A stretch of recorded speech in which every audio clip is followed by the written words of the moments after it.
L'association s'appelle Alternativa. Elle se décrit comme un mouvement citoyen pour le climat et la justice sociale. Elle fait savoir par des actions très visibles. Ce matin à Lyon, c'était devant une des écoles les plus polluées de la ville car proche d'un tunnel.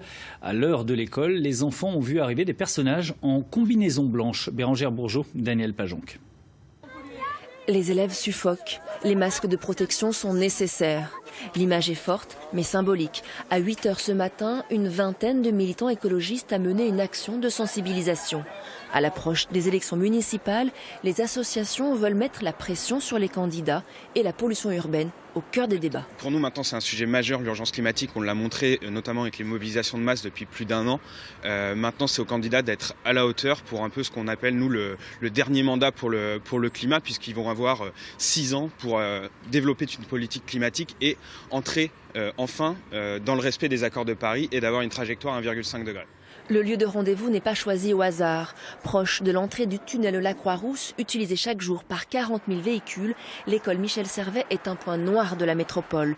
La pollution est telle que les parents d'élèves, aux côtés des militants ce matin, sont mobilisés depuis longtemps.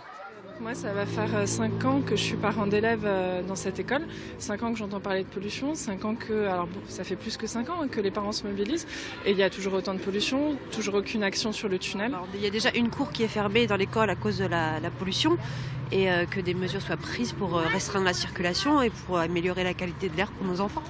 La mauvaise qualité de l'air serait à l'origine de 536 décès prématurés dans la métropole lyonnaise. Au-delà des actions, les militants vont proposer des solutions pour limiter la circulation des 420 000 véhicules qui circulent chaque matin dans Lyon et Villeurbanne.